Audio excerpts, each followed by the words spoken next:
Grab a cocktail with us and welcome to the hot mess that is my life as a single makeup artist living in a college town in Florida. This is Kara's Lipstick Diary. Hey you guys, welcome back to another episode of Kara's Lipstick Diary. Make sure you hit that subscribe button or like the bell or like the follow button. I don't know, I'm old. Hit those little things so you make sure you know everything that's happening on here. So are you guys ready? We're gonna make a cocktail for today's episode. So let's see, it's some sort of strawberry spritzer thing. We're really going for like lots of pink on the show these days. So we're gonna start with a 1/3 cup of rosé. All right, you guys, we know I like rosé. I started an entire like fundraiser named Rosé because it's some good stuff. So a little bit of rosé there. Then we're gonna do some 1.5 ounces of strawberry puree, which y'all, me making strawberry puree is really entertaining. Thank God I had this like ninja thing for smoothies so that I could actually attempt to make it. I was a little worried when I was told I had to make puree. All right, and then we're gonna move on to 3/4 ounce of Apricot Brandy. And from there, we'll end up moving on to lime juice. So I normally like to do fresh lime, but this bartender who came up with these things said I needed to get over that and that this lime juice would work just fine. But really, I'm not so sure. But I'll trust him. He does this for a living. I don't have a clue what the hell I'm doing.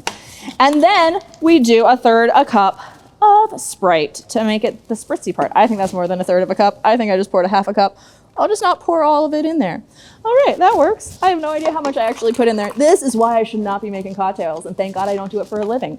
Anyways, I'm excited for our guests. We are gonna be talking about things like gender identity and sexual identity starting as children and how all of that plays out in the school system. So stay tuned, cheers, excited. All right, you guys, so this subject's a little bit more on the serious side, but I had people contacting me saying they wanted me to do this topic. And so I thought, why not? And I have a perfect person to be my guest for it. So my friend Carrie is an elementary school teacher and she identifies as bi. So she was the perfect person to come on and talk about how the education system is working with gender identity with kids, and how that sort of impacts them and the positives of being able to identify who you are when you are a kid. So thank you, Carrie, so much for being here. Dan's here again co-hosting because, well, you know, he likes to hang out. So I'm just here for the drinks. So Carrie, you have created an extremely sort of accepting, amazing classroom. I watch you post on social media and I've been so impressed at how like warm and opening you are to everyone. You have created a very safe place for kids. And I thought you were the perfect person to come on and talk about this because of that. I've been very impressed. And when people have contacted me, and I've had parents contact me saying they want to talk about it because they're freaking out because their kids' school are saying that they need to identify their pronoun. Are they a she, a he, a they? What are they? And they were concerned that this was sexualizing their children at too young of an age. And my immediate response was, what are you talking about? First off, your kid fucking knows who the hell they are. Like, and two, we sexualize kids before they're even born. We throw, you know, gender reveal parties where we're literally saying this is what my child's anatomy is going to be. And then as soon as they come out of the womb, we're like, oh my God, they're gonna be such a little heartbreaker. Oh my God, is that your boyfriend or girlfriend? We already put those labels on them. Right. So when we're letting them know, you know, say who they are, that's not really sexualizing them. We've already done that. Absolutely. So I think the biggest issue I find is that people don't understand gender identity versus sexual identity. Yes. I mean, I kind of go with the Gen X label. So I didn't understand a lot of that growing up. No. I kind of just had thoughts and they didn't have labels. They didn't have names. I didn't have a community. I didn't know anyone who was LGBTQ plus anything in that realm. Well, those labels didn't exist. So they didn't exist, or it was just, you know, very unfortunately, we tied a lot of that to the AIDS epidemic when I was a child. So it had such a negative connotation. It was an embarrassment. Even, you know, when I was in high school, I accidentally came out to my parents and I was still trying to figure out so much myself. But that was high school. Yeah. The pronoun usage that we seem to have this problem with. So if that's kind of the first issue we'll tackle. First issue, yeah. I mean, we use pronouns every day. We teach it as part of grammar. It's a part of every story we read. And to let a child they're not choosing their pronoun. They are telling you who they are. They want you to know, this is me. And I mean, you could go into every public school right now, starting in kindergarten, and find children who already are either struggling with gender identity because they don't have a family that embraces that, or a family that actually talks about these things with their kid. And they may come to you and say, my child's gender fluid. I mean, I've heard that, term used for an elementary child, and that's okay. Yeah, it's 100% okay. I remember when I was teaching, because I taught for a while, and I had a student who was biologically male, but we all knew he was not a he was a she. Sure. And everyone, like, it was just, but it wasn't something talked about at that time, because even 10 years ago, 15 years ago, this was not what we talked about. But everyone who worked with this kid knew that he was a she. Absolutely. And luckily he had a very supportive family, but there wasn't the resources available to this child at that time. And we actually have, like, in school systems now, we have handbooks on how to deal with this. And I say deal with, that's kind of a negative word right there. Even how to work with families, how to work with children, and also the privacy that children have from their peers, from their own family. I am not obligated. If a child comes to me and says, this is who I am not obligated to tell their family, nor should I be, because they may not be ready yet. But there's like a respect aspect to it. It's like if a kid came up to me and said, hey, my name is Lauren, but I want to go by Lee. Great, you're Lee. Put it in my book, you're Lee. Every paper I have, I'll call you Lee. It's the same thing. Well, I mean, I had a friend tell me who you are. Who had one name in college, and when we left college, she changed her name. It was the same thing. It's the same thing to me. And I think when it took me a while to remember it. Sure, but sure. And even, I have a friend, and I'm sure they'll be watching this if I share it. And my friend always went by she, and until recently, my friend now started going by they. And I'm like, you know what? It takes an adjustment for me. Yeah. I sometimes I'll be like, she, they, but I'm respecting that individual's wishes. Yeah. It's respect. And when we confuse it with things like sexuality, which is, again, something we need to respect, but it has nothing to do with sex. Has nothing to do with Nobody's sex. having more sex because all of a sudden they say, I'm he instead of she, or I'm they. It's not changing their sex lives. Right. Certainly not a 5, 6, 7, 8, 9, 10-year-old. But I think we have this idea that if we talk about it, we make it something. If we talk about, didn't everyone go out and have sex after they learned about sex ed in 5th grade? God, I hope not. I mean, my mother taught me about sex when I was about 4. So, like, I really hope I wasn't going and banging someone at 4. Listen, when I was pregnant with my son, when my daughter was just over a year.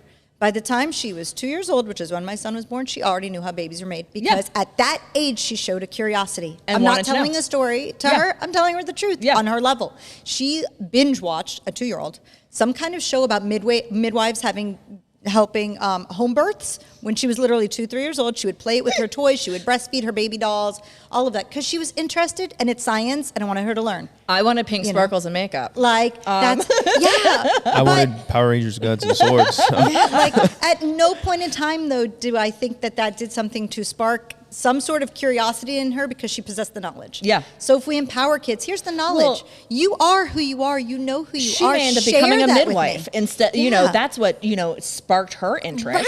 Right. That's amazing. But yeah, I look at how we look at kids and how we treat them. You see, this drives me fucking nuts.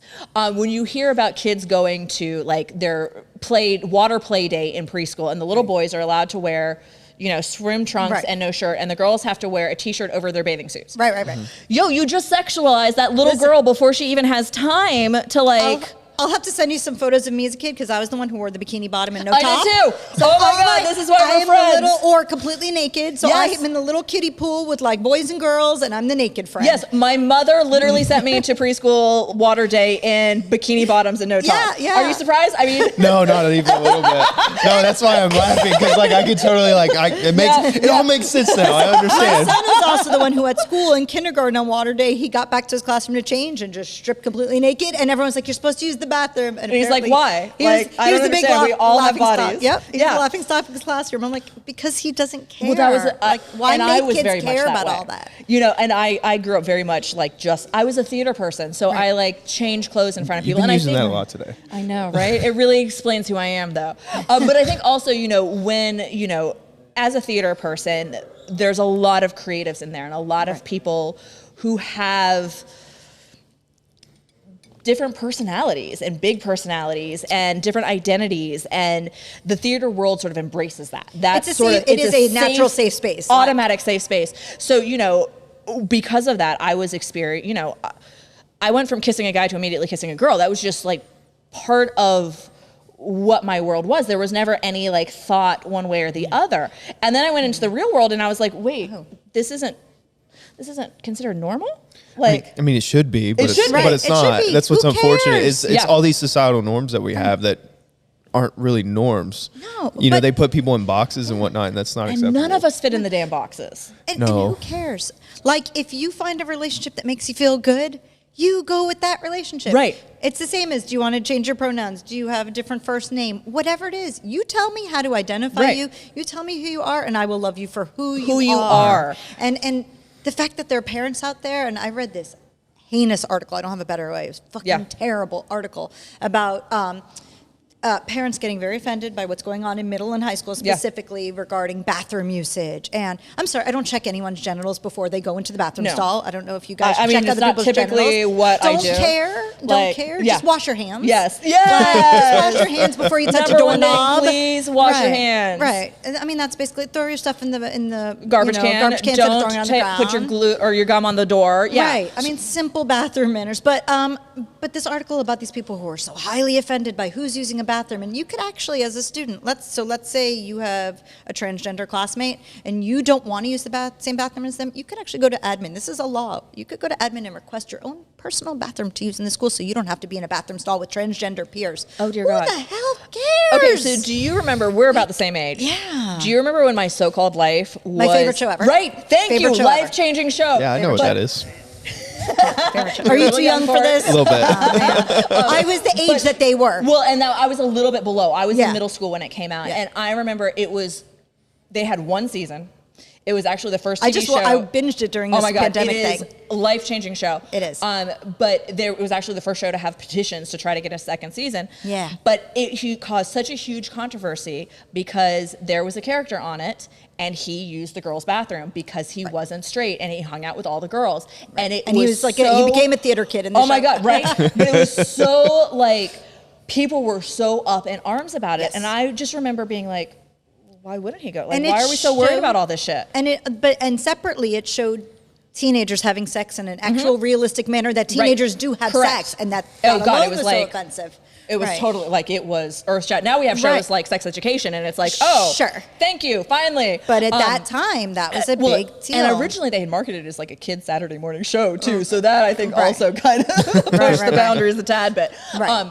But you know, those are things that I am so confused by because you know they talk about, oh well, if a transgender person's going to come in the bathroom, they're going to rape the women. I'm sorry, show me the statistics. show me the statistics of that because I'm more worried about a dude walking in, Right. like following me, because that's who's gonna like actually assault Correct. me. Yeah. Right, and that's Not- why you want a female As a friend cop, to you go with probably you. would see that more. Like, Yeah, Yeah. yeah, and you would want a companion. Right, why female do girls friend always go to the bathroom together? with you for the Yeah. guy? Not Oh, I thought not it was this- for the social thing. well, that too. too. Oh, Yeah. okay. But there's also a safety aspect Okay. as part of Absolutely. it. Yeah, like if you're at a bar or a club, you go with your friend, and you oftentimes will share the bathroom with each other because of that. Yeah. Things I And- didn't know. Yeah, well, exactly. But that's But you don't even have to think about you don't have to But think I about would that. never fear that someone who identifies as a trans Trans woman would disrupt me in the Never, bathroom. in the slightest. That would be No. like I'd be like, hey girlfriend, you want to share like Right. makeup tips? Like, Right. It would not. That would be the farthest thing from my But- brain. But the guy standing there who's been watching me all night and followed me towards the bathroom, that's who I'm worried about. So I think that people who have this more, I'm going to use the word conservative mindset Yeah. regarding issues like these.